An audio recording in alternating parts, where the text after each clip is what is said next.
different ways of expressing the old tragedy. But then today we live in such a visual world, so it's always, I think it's very difficult to kind of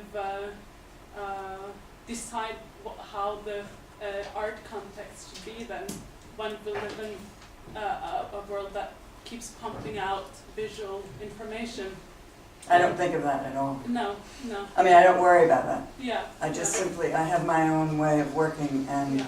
I'm a visual artist in a world of visual imagery, Yeah. and I'm interested in how to work with it. And I mean, I'm also very influenced by not Greek theater, but early ritual of other cultures. And I think, and also, of course, I've looked at these Renaissance theater images, and I love miniature theaters. I love Joseph Cornell. I hope I don't look like Joseph Cornell, but you know, all these theatrical magic illusions interest me from the very beginning. And I think that, you know, for instance, the circus and magic shows, they're all part of the same thing that we don't see enough, that we don't experience enough of, maybe. And television is a domineering form, which is terrible, you know, but I'm sorry I'm getting off the subject. Well, anyway, are there any questions? Sorry about that. No, that's all right. No, it's good to bring that up. It's what you brought up is many subjects complicated, I think. And I've worked with theater also. I've worked as an acted in the Worcester group. So there's that. But the Worcester group has been very influenced by performance also. You know, there's an overlapping of all these forms for a long time. Robert Wilson is theater, but it's also performance. Yeah. Hi, I was just curious about your thoughts around change and transformation, because that seems to me the strongest difference, or the essence I get out of your pieces, where in comparison to theater, there's something happening real time that's so specific. Change and transformation, and I also wonder how you see that transferred into these pieces that are installations based on the live performances. Can there still be that change? I don't think there can be the same experience at all. What I try to do is edit the video to give some, well, for instance, the installation of this piece. It was a strange thing to end on this piece. It's a heavy piece. It's to end the evening on this piece. I realize that I've never done that before, but anyway. So the installation of this piece, some people described to me that walking through the installation, I had the 5 projections that were the backdrops that you saw, and arranged in different ways. And then in an adjoining room, I had this piece playing, the document of the performance, highly edited, and the soundtrack was playing throughout the space. So these people told me that they walked through the piece, and it was like a dream landscape. And they didn't want to see the linear performance after that. I mean, that was just one viewpoint. Other people many people sat through the performance in the adjoining room and watched it. But so I'm glad that they had that feeling, and that's what I try to do. But I can't, you know, also it's very hard for me. I'm in the middle of it. I'm a performer. I can't know exactly how you will experience my work. You know, if you will experience it in the way that I experience. I know that you won't experience the way I experience it. And I'm in it, so, you know, everybody has a different experience of it. So I don't know, it'd be interesting to see if you saw an installation, if you felt that there was a kind of transformation of I- performance. I saw your work at the Venice Biennial, reading Dante, and transiting through the different spaces. I had such a strong sense of something urgent happening there and then that was extremely reality orienting. Well, not just in terms of the architecture, but this essential opening of that text and the timelessness. And I mean, it's extremely interesting when that dynamic is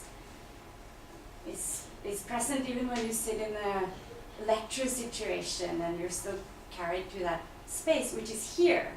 It's not elsewhere, it's right here. So, yeah. Oh, good. Yes? I was just thinking about the camera work. It seems like it depends partially who you're collaborating with and who you're working with to do the camera. I do all my own camera work of the backdrops and, you know, my own camera work, but I didn't obviously do the documentation. That's what I mean. Because like yeah. the early ones, for example, when you were working with Peter Cantus, but he's an artist and his eye, of course, was really going through during that particular film. And some other films that did appear to be more like documentation than kind of a new work. Like which ones? Well, the last one, I think. Yeah, it's a documentation, but but it includes my shooting, whatever. Yeah, of course, I can. And I don't have complete control, unless sometimes I tell people just to shoot the thing itself and not to move around, but for this piece, it wouldn't work that way. Anyway, so there could be problems in that. But it was interesting to see your work in Bergen because it was the room was so present in a way, and I spent such a great amount of time there, and that's almost rare in the situations where you see video in art galleries. So I think even some of your installations can have almost the same presence as in a performance, and that I find that really impressive. Oh, I'm glad to hear that. Yeah. Yeah, because I don't know. You know, what I try to do is work on my own time, and I hope the audience, some people will experience that, some people don't. And well, the Bergen piece, the Dante piece, I really controlled the camera a lot more, the documentation, because it was a smaller space. In the Dia Beacon piece, it was such a huge space, and I think there were 3 cameras working. That's what happens. Yeah? I was wondering, you were mentioning earlier, your earlier work, that you were trying to discover. Thank you very much for a very nice presentation. We don't want to say that. But I was wondering that you were questioning this way of understanding, or trying to figure out if there was such a thing as a female imagery. And I'm wondering if you could say something about the role of feminism or yourself, your position as a woman artist, some perspectives on that side of your work. Well, in the late 60s, when I began, it was a very strong movement, and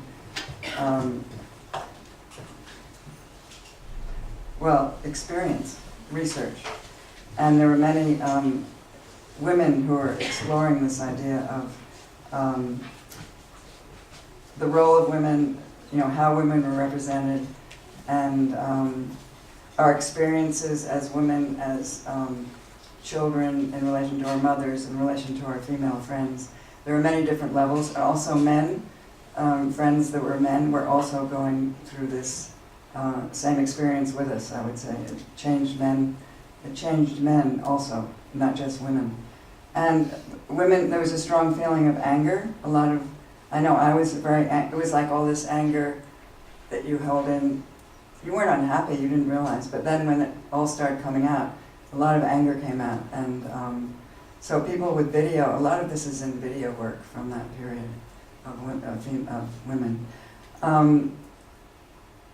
So when I worked on this organic honey piece, the other thing was this idea of saying that the circle is female and the line is male and blah, blah, blah. I remember I took a course in American literature in college in the 50s, and the female teacher was always saying, comparing all the masks in Moby Dick to male members. And that just to me seems very obvious. So that's why I began to, and the sun, in many cultures, there's a male and a female gender for the sun and the moon, for instance. So I was just interested in the reality of all that. And so when I did this organic honey piece, that was my whole idea, was to explore in a visual way what I thought of as female, what we think of as female. And really what I found through that piece was, my own feeling was, it's relative, and also it can change. And a male can be female and a female can be male, and all that. It seems obvious now, but that's... and so, as a woman and as a female, I happen to think, a lot of people say to me that my work has female aspects, because I'm a woman. And then beyond that, I think, in discussing feminism with young artists, even today, with some of the people I met, there's a lot of unsolved problems and unsolved issues, but also in different cultures, and it has a different kind of cultural relationship. It's just not just Western. Now it's more global, like everything. I don't know if that answers your question. Yes? I'm interested in something a little bit more banal, maybe. Your earlier work was mostly an exterior, at least you presented it this way, and you're going to move towards interior, so I'm just interested in that move. It's interesting, because I would describe it sort of, in the beginning I was looking in, and then in the end I'm looking out. Because in the beginning I was really in my own world, and also we all were in downtown New York doing this work, and the Vietnam War was just ending, and Nixon was president, and I was doing that kind of work. It had nothing to do, well, maybe it did in some indirect way, psychological or whatever, but it didn't have visually anything to do with the outer world. And so I think that what you're saying is that I'm exposing more of my thinking in a verbal way now than I did then. Then my works were silent or with sound, and gradually as I began to work with text, the text actually, even if I choose it's by somebody else, it expresses something that I'm feeling. So the Warburg piece Warburg's writing really spoke to me in a very profound way about the world. And so I try to, if I take a text from another time, for instance, Dante, medieval text, I try to make it exist in the present. And so I really get into it, so it's my feeling, if you know what I mean. Maybe that's what is that what you sense? So Well, yeah. more or less. So it represents my journey, and I'm telling you more than I did before. Yes? I was wondering if you could tell a little bit more about the circle and the line, since it's kind of, not in the aspect maybe of masculinity and femininity, but what is it really? Because it's The circle and the line are all the time. they're two basic graphic elements. They're graphic elements, basic. And I started. I didn't read you the part about or talk about drawing too much, but drawing is really a very integral and obsessive part of my work. So in the beginning, again, I was working very simply and minimally. So I began with a circle and line, and I can't say more than that. They're basic elements of drawing. And I found different ways to work with them. And I juxtaposed the circle and the line and then made a kind of piston movement in that one image I showed you, overhead, looking down, we had a stick between us. And then in that piece, there's a piece called Song Delay where a man and woman are walking with a long pole between them on the circle and the line. It makes a kind of piston movement. And so I tried to use it also as a choreographic element.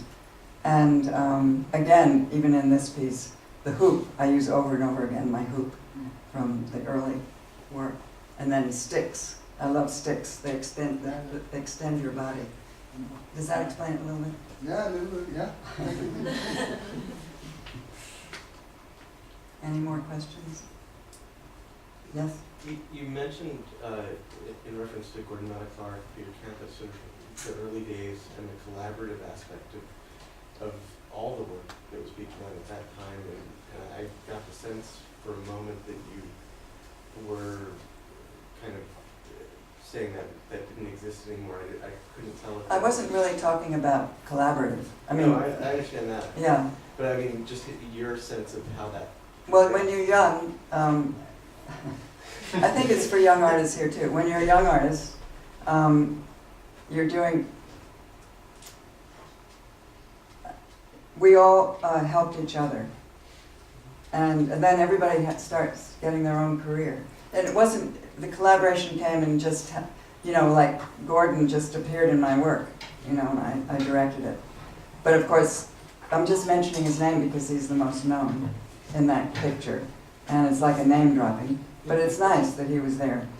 And I know that, just to tell you a little story, I mean, something that Gordon said, you know, you always worry about what people think of your work and blah, blah, blah, and I'm always trying to be serious, and, you know. And once Gordon said to me the favorite part of my pieces was when I did a dance. And I really liked that because it wasn't the most theoretical part, or it was just the playful part. So that's the way he was, you know. And so when I started, I had, you know, all these friends who were artists, and so I would do a performance and I'd say, okay, let's all get together, and they would come and be in the piece. And they didn't require weeks of rehearsal. They required a few days of rehearsal, and I would give people materials. For instance, in Song Delay, I gave this dancer named Penelope some sticks, which she stuck into her pants, and she made a kind of puppet dance. You know, she improvised that. So that happened, of course. Then everybody moves away, has babies, gets successful, gets their career, and they don't have time. There's no time anymore. So you don't share that. So now I really try to pay people. It's that situation. That's really what it is. And I still have artists who come to my work and I talk to, but it's not the same kind of situation. Is that what you mean? I mean, I just am very interested in where collaboration comes into even solo works, and sometimes it's a necessity and sometimes it's a choice. And I think there's always a sharing of ideas. I think that, for instance, the way I feel about it and the way other friends of mine, the way you talk about your work, I mean, there's always a director, and I couldn't do my work all by myself, but I am the director and I take responsibility for the whole thing. And then individuals contribute a lot within the situation, for sure. But I see a real collaboration as something that starts out at the beginning with a shared idea, and you really collaborate. That's different, a little bit. But like Jason, the guy who did the music, in this situation, often composers just give me the music and then I use it. And I've done that since with Jason, but he didn't tell me what to do and I didn't tell him what to do. But we worked together and he inspired me. He would play something and then that would inspire me. And I would do something or show an image and that would inspire him. So that was our process together. And that's a situation that. It's great to hear more about the process of how these works develop in groups. But I'm sure you must be tired. It's been a very long day for you at the Academy. And thanks so much for a wonderful presentation. We're very honored to have had you here as a guest. Oh, thank you. Thanks for making your way to Oslo. Well, thank you for asking me. Yeah. And thanks to the audience, and hopefully many of you will come to the exhibition that the Open Forum team mentioned on March 22nd, where you'll be able to see some of the recordings of all the many Open Forum lectures that have happened. Thank you. Thank you.